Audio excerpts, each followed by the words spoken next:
que tu corazón se abra y repite este mantra. Estoy bien, estoy bien, estoy bien. Ciao bellezza, io sono Holly Moon, questo è Astro Dee, il femminile alla luce delle stelle. Ti ringrazio di essere qui, io sono molto felice di poter condividere le mie intuizioni riguardo agli archetipi delle dee femminile e la loro connessione ai segni zodiacali. Ci siamo lasciate l'ultima volta approfondendo l'archetipo della dea vulnerabile Persefone e abbiamo visto soltanto uno dei due aspetti di questa dea, il suo lato fanciulla, detta Core. Ma Persefone, connessa ai gemelli, ha una grandissima dualità, un po' come tutti noi, ma lei in particolar modo. Vi ripropongo l'immagine di Claudia, anzi se avete piacere seguitela su Instagram e YouTube. Persefone nel suo ruolo di fanciulla, ma Persefone come regina degli inferi. Persefone, archetipo fanciulla, rappresenta la primavera, la freschezza, la giovinezza, l'indecisione, la superficialità, la curiosità, l'appagare il prossimo essendo accondiscendente. Abbiamo visto molte caratteristiche, ma non abbiamo ancora parlato della sua trasformazione. E come avviene questa trasformazione? Beh, innanzitutto Persefone, fanciulla, sta raccogliendo i fiori con le sue amiche, luce, una giornata primaverile, io immagino un bel sole tiepido, questa luce chiara che la illumina mentre lei sta raccogliendo i fiori con le amiche, arriva il carro guidato da cavalli neri di Ade, arriva dalle profondità della terra, la prende, la rapisce, la porta giù. Netto contrasto, luce, ombra. Regno degli inferi, l'inconscio. Una Persefone fanciulla superficiale che viene trascinata, costretta a dover affrontare le proprie ombre. E non solo, Ade non la sta rapendo per tenerla lì in ostaggio, Ade la sta rapendo per renderla la sua compagna. Quindi lei, in questo regno dell'inconscio, ha un ruolo ben preciso, non quella di passante, ma quella di governatrice. Quindi vediamo Persefone trascinata giù negli inferi. All'inizio lei non è assolutamente contenta, ovviamente è stata violentata, rapita, tutte situazioni che non sono allettanti come un invito a cena con un bel mazzo di rose. E soprattutto Persefone è impreparata, perché Persefone arriva da una realtà dove è soltanto la fanciulla, è la figlia di Demetra, guai a scontentare la madre. Quindi non conosce proprio quello che è la realtà anche delle relazioni con gli uomini, conosce le relazioni con sua madre e le sue amiche. Poco prima che arrivasse Hermes, ha mangiato i chicchi di melograno costretta da Ade. Sarà vero? E se invece ti raccontassi che Persefone non è stata costretta a mangiare i chicchi di melograno? Ci resteresti, eh? Il primo passo della trasformazione di Persefone, da donna anima, agita, vissuta dalle altre persone, ah, guarda qua, una Persefone che prende una sua scelta. Lei sceglie di mangiare il melograno e questo implicherà delle conseguenze vitali per il quale A non si potrà tornare indietro, B che trasformeranno completamente la sua esistenza, perché Persefone non potrà più fare ritorno nell'Olimpo come fanciulla. Persefone è costretta a passare un terzo dell'anno negli inferi e 2/3 con la madre nell'Olimpo. E non andrà neanche così. Persefone sceglierà di restare soltanto nel regno degli inferi. Ora lei è una donna consapevole, ha compiuto la sua prima scelta. Sì, vero, mente ancora la madre, perché siamo ancora in quella fase in cui stiamo facendo i nostri primi passi, ma non siamo del tutto convinte di quello che abbiamo fatto. E quindi Persefone si ritaglia ancora la possibilità di non dover per forza scontentare la madre, non vuole renderla triste per il fatto che ha preso una sua scelta, ha comunque paura di dire quelle che sono le sue intenzioni, non è abituata, però ha compiuto un gesto reale, è soltanto uno degli aspetti positivi che Persefone toccherà con mano della sua discesa negli inferi, perché Persefone, da donna fanciulla, che non aveva idea di cosa avrebbe voluto fare da grande, che non sapeva quali fossero i suoi interessi e che era molto superficiale, oggi si trova a regnare il regno dell'inconscio. Quindi lei non è più superficiale, non lo può più essere, lei è a capo dell'inconscio e quindi lei scaverà dentro di sé, avrà il ruolo di guidare le anime dei morti verso il regno degli inferi. Quindi io percepisco questa donna che non solo arrivava da una condizione di superficialità ed è dovuta ed ha dovuto tuffarsi completamente nel mondo opposto, in quello dell'inconscio. Ne deve acquisire anche consapevolezza, perché il suo ruolo è quello di guidare. E come fai tu a guidare qualcuno a compiere un'impresa se tu non per primo non l'hai compiuta o perlomeno non l'hai studiata nel profondo e quindi fatto esperienza a tuo modo? È impossibile. Quindi vediamo anche questa trasformazione. Donna agita, donna che prende delle decisioni, donna superficiale, donna che guida le persone verso il proprio inconscio, verso la propria profondità. Nel regno degli inferi, Persefone è moglie, quindi si attiva una donna sensuale dentro di lei. Arriva questa carica energica sessuale. Si dice anche che le donne che incarnano l'archetipo di Persefone siano donne piene di una fortissima sensualità, una sensualità inconscia, quasi viscerale, molto simile alla dea Afrodite, che molto probabilmente conoscerai già. In effetti, molto famoso nella mitologia greca è la rivalità tra Afrodite e Persefone, perché queste due dee incarnano in modo distinto entrambe la sensualità. Cosa abbiamo? Abbiamo da una parte un'Afrodite che rappresenta proprio la musa ispiratrice, la creatività, la sensualità carnale, ma abbiamo anche una Persefone che rappresenta altrettanto la maturità della donna, la trasformazione che avviene dentro di sé. Questo è il fatto, questo è il punto. La trasformazione interiore da fanciulla a donna matura che la rende estremamente affascinante e sensuale e anche lei scopre di avere un lato carnale molto potente. Infatti, si presume anche che molte donne incarnano l'archetipo Persefone, regina degli inferi, siano donne estremamente sensuali e consapevoli del proprio corpo. Vi racconto però cos'è successo, qual è stato il fatto eclatante che ha fatto nascere questa rivalità, perché, vero, entrambe le dee incarnano aspetti diversi della sensualità, ma non è questo che avrebbe potuto preoccupare un'Afrodite. Afrodite è una dea alchemica, lei è anni luce sopra le altre per il suo sentire e per il suo modo di essere. Quindi qual è l'unico fatto che può aver messo così in soggezione Afrodite da doversi sentire rivale di un'altra dea? Beh, la contesa di un uomo. E quest'uomo in particolare è uno conosciuto non tanto per la sua bellezza, Adone, chiaramente. Quindi entrambe si innamorano di Adone e nasce una bella disputa. Al che arriva Zeus con la sua solita plomb e indovina un po' cosa fa? C'era lui la soluzione, manica.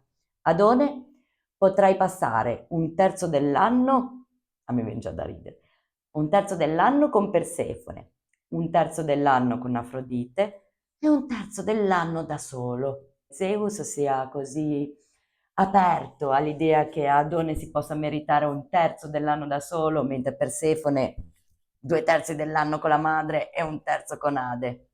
Ah, Pensa un po', una sottile differenza, non c'è neanche una punta di maschilismo. Ma lo sappiamo, il regno degli dei greci, l'Olimpo, non era un politically correct place. Abbiamo questa forte rivalità e alla fine Adone decide di passare il suo terzo dell'anno da solo con Afrodite, incoraggiando quindi tutta la serie di pensieri che Afrodite sia la favorita. Un altro aspetto interessante di Persefone, regina degli inferi, è come questo mito è essenziale per dare un senso al ciclo delle stagioni. Perché? Perché il mito ci raccontava che doveva passare 2/3 del tempo con la madre e 1/3 negli inferi. E questa luce, la primavera, la vita. Ma cosa succede a ogni ciclo della stagione? Come la vita stessa, vi è una morte, vi è una chiusura, eppure dalla morte si rinasce. E quindi questo ciclo, Persefone incarna il ruolo di rappresentare il ciclo delle stagioni. E dimmi se può, ci regala anche un altro aspetto molto affascinante, che è quello della sua connessione con la dea Ecate, dea della magia. Anche lei si trova giù negli inferi, ma con un ruolo diverso. E l'avvicinamento tra Persefone e Ecate permette alla dea Persefone di poter accrescere la sua magia, il suo potere personale. Questo la dota di un grandissimo intuito, un intuito che va oltre il percepibile. Infatti, colei che incarna l'archetipo Persefone è una donna che sa cogliere certe sfumature della vita che sono estremamente profonde, ma che altre donne, altri uomini sulla terra non sono in grado di raggiungere, perché vi è bisogno di quel quid in più, di quella punta di magia, di quella punta di introspezione. Vediamo un attimo questi aspetti sotto il punto di vista del segno zodiacale dei Gemelli. Beh, Persefone come guida delle persone che sono morte all'interno del regno degli inferi, vedo come la capacità del segno dei Gemelli che sia in grado di muoversi tra diversi piani dell'esistenza e del pensiero. Sono abili nel navigare tra l'inconscio e il conscio, tra la logica e l'intuizione, rendendoli naturali esploratori dei misteri e della mente dell'anima.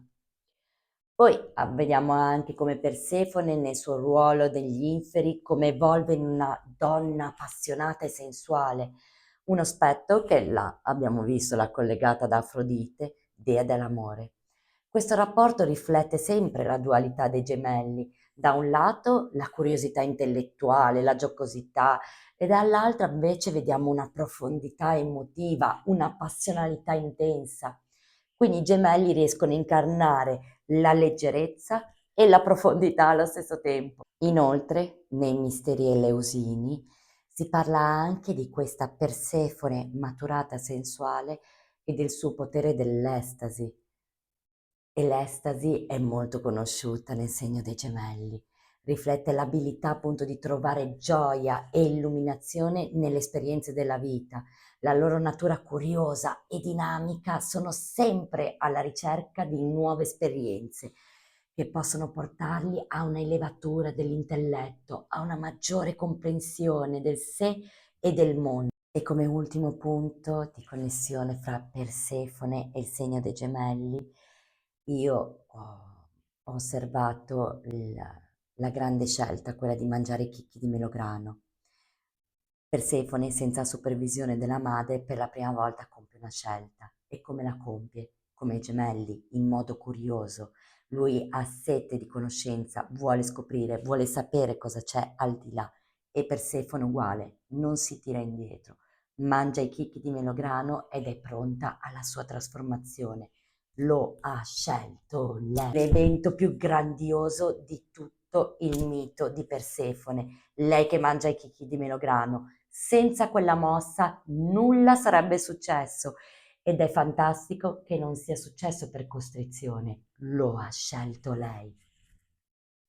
Per me questo è big wow. Persefone resta una grandissima ispirazione, una dea in grado di dimostrare come nonostante le avversità, nonostante il dolore, nonostante il rapimento, lei abbia saputo cogliere l'opportunità di compiere una scelta che portasse a risorgere, a nascere da delle ceneri di fanciulla dominata a donna possente che governa il regno dell'inconscio. Wow! Provo grandissima ammirazione per una dea così.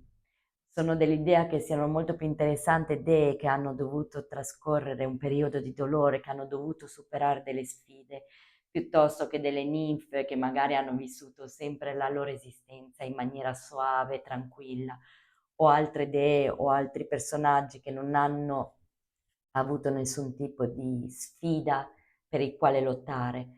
Da Persefone io imparo che la sfida, quella che può sembrare anche la più dolorosa, anche la più tragica, nasconde dietro di sé l'opportunità più grande, l'opportunità di rendere se stessa al suo massimo.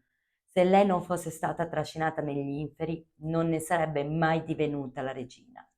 Impossibile. Quindi quasi mi viene da ringraziare Ade, non è vero, sto scherzando, un uomo che rapisce e violenta non è da ringraziare, ma mi viene da dire go girl alla Persefone, a quella donna che è stata in grado, a quella dea che è stata in grado di risorgere, di sfruttare il suo momento di dolore per renderla un'opportunità grandissima. Io ti ringrazio per essere stata qui con me. Io mi sento con le mani che frizzano dalla felicità, da quanto mi piace e mi entusiasmi parlare delle dee e dei segni zodiacali. Come al solito faremo un piccolo rituale o esercizio per poterci connettere a questa Persefone, regina degli inferi, e pensare anche un po' a quella che è la sua connessione coi segni dei gemelli. Adesso penso che metterò qualcosa in più, devo ancora farlo, quindi vediamo l'ispirazione. Ma intanto quello che mi viene così sull'onda spontaneo di suggerirti, diciamo, se è qualcosa che ti piace, andare a scavare dentro di te, ma in una maniera un po' diversa, leggera, per venire incontro a quello che è il segno dei gemelli. Puoi anche non essere un appassionato, non c'è bisogno che uno debba averli a casa. Per i tarocchi di raccontarti qualcosa di te. Mostrami quali sono i miei talenti, mostrami quali sono i miei lati luce. Non andrei ad approfondire tematiche che possono scombussolare o farti sentire a disagio. Cercherei di prenderla come un'opportunità per giocare a scavare nel mio inconscio. Esistono i tarocchi, ma i tarocchi bisogna avere anche delle competenze, bisogna saperli leggere, conoscere tutte quelle che sono le carte, ma altrimenti esistono carte oracolo di miliardi di tipi diversi, a me divertono un sacco, come avrai potuto ben intendere, e semplicemente dare così spazio alla giocosità, al tuo modo di vedere te stessa in un modo diverso. Se non possiedi delle carte, non è un problema. Su internet vai a vederti su Pinterest, per scherzo digiti carte oracolo e ti dai una sbirciata a tutte quelle che escono. Probabilmente la prima carta che ti apparirà non sarà un caso, sarà probabilmente un segnale riguardo a qualcosa che tu devi vedere su di te. Non so se tu già lo sai, ma i tarocchi o le carte oracolo non sono tanto connesse a quella che è magari stregoneria, magia. Non è nulla di tutto ciò, è semplicemente uno strumento che l'importante è l'intuizione e il lavoro trasformativo che nasce dentro di te, l'ispirazione, la connessione che nasce dalla tua libera interpretazione di quella carta, di perché quella carta è capitata a te in quel momento rispetto a quella domanda. Sei tu che ne dai la lettura, l'unico interprete sei tu. Diverso per fare autoindagine, per conoscersi un po' meglio. A me piace tantissimo, non voglio convincerti a diventare una cartomante, non ne sono neanche capace. Quando ho iniziato questa pratica, sto accelerando il mio processo di autoindagine e quindi mi piace tantissimo condividere quelle che sono le esperienze positive della mia vita. Ti ringrazio di essere stata qui, edizione di Astro Day, E la prossima e ultima dea del ciclo delle dee vulnerabili è Era, la moglie di Zeus. Vedremo un attimo quelli che sono i suoi aspetti, luce e ombra, e la sua connessione al suo segno zodiacale. Io ti abbraccio forte e ti ringrazio di Deja que essere tu stata qui con corazón me. se abra y repite este mantra. Estoy bien.